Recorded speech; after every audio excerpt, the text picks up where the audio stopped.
इंदौर में 2 दिवसीय G20 की रोजगार कार्य समूह की चौथी बैठक आज से शुरू हो रही है। तो वहीं 21 जुलाई को G20 देशों के रोजगार और श्रम मंत्रियों की बैठक आयोजित की गई। पहले दिन यानी आज सत्र की शुरुआत श्रम एवं रोजगार मंत्रालय की सचिव आरती आहूजा के स्वागत भाषण से होगा और इसके साथ ही पहले सत्र में रोजगार मंत्रालय की तरफ से ई श्रम पोर्टल पर एक प्रेजेंटेशन भी होगा।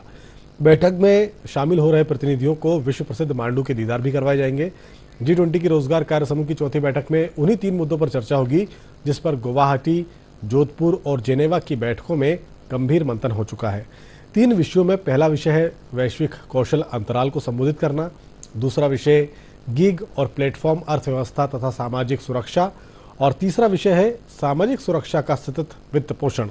तीनों मुद्दों पर अंतिम घोषणा मंत्री स्तर की बैठक के बाद सामने आएगा।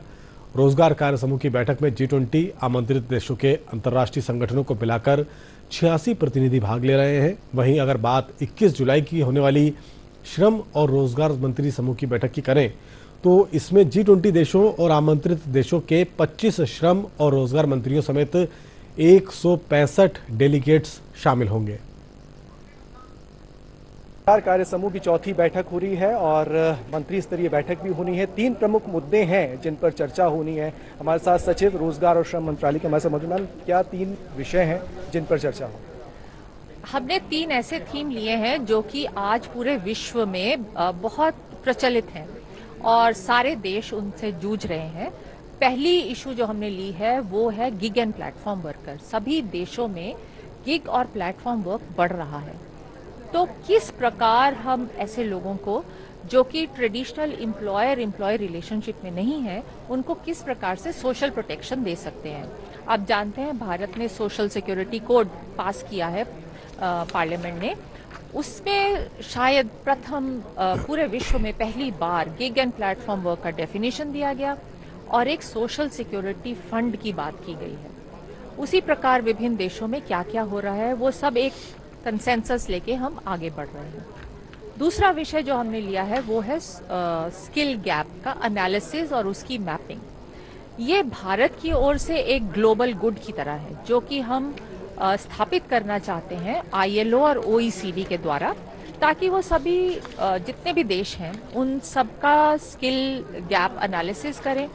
यदि कहीं पे लोगों की जरूरत है तो दूसरे देश उनकी ट्रेनिंग करके उस प्रकार से स्किल रीस्किलिंग करके या अपस्किलिंग करके उस प्रकार से वहां पे देख सकते हैं अपनी खुद की पॉलिसीज को। तीसरा इशू है कैसे हम सोशल सिक्योरिटी को सस्टेनेबल करें।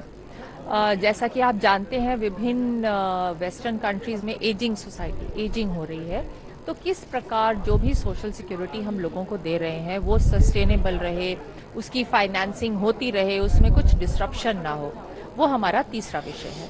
मालवा की संस्कृति को किस तरीके से हम रखने जा रहे हैं, क्योंकि मालवा विश्व भर में प्रसिद्ध है अपने आतिथ्य सत्कार के लिए और हमने देखा कि लोग एयरपोर्ट पे बड़ा पारंपरिक तरीके से उनका स्वागत हुआ। बिल्कुल, तो यहाँ पे आने का एक बहुत अच्छा सौभाग्य मिला है कि भारत की संस्कृति और मालवा की संस्कृति और मध्य प्रदेश की संस्कृति को हम दिखा पाए और लोगों का सानिध्य जिस प्रकार से जन भागीदारी हुई है, सब लोग उमड़ के आए हैं, बहुत सारी चीजें कर रहे हैं। उससे ही जैसे ही एयरपोर्ट पे उतरते हैं वो पता लग जाता है कि कितने प्रेम से सब लोग स्वागत कर रहे हैं।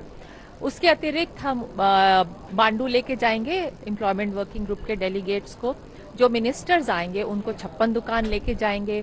उनके लिए कल्चरल प्रोग्राम भी ऑर्गेनाइज किया है राज्य सरकार ने, जिसमें कि अलग अलग मध्य प्रदेश की संस्कृति को ओवरऑल डिपिक्ट किया जाएगा और एक हेरिटेज वॉक भी प्लान्ड है उनके लिए। बहुत बहुत धन्यवाद मैम दूरदर्शन से बातचीत के लिए। आरती आहूजा हमारे साथ मौजूद थी, सचिव हैं रोजगार और श्रम मंत्रालय की, जो बता रही थी कि 3 प्रमुख विषय हैं जिन पर इस बैठक में चर्चा होगी और खासकर मालवा की संस्कृति और यहाँ के खान पान से भी तमाम डेलीगेट्स को रूबरू कराया जाएगा। कैमरामैन भरत कुशवाहा के साथ आदित्य श्रीवास्तव, DD न्यूज, इंदौर।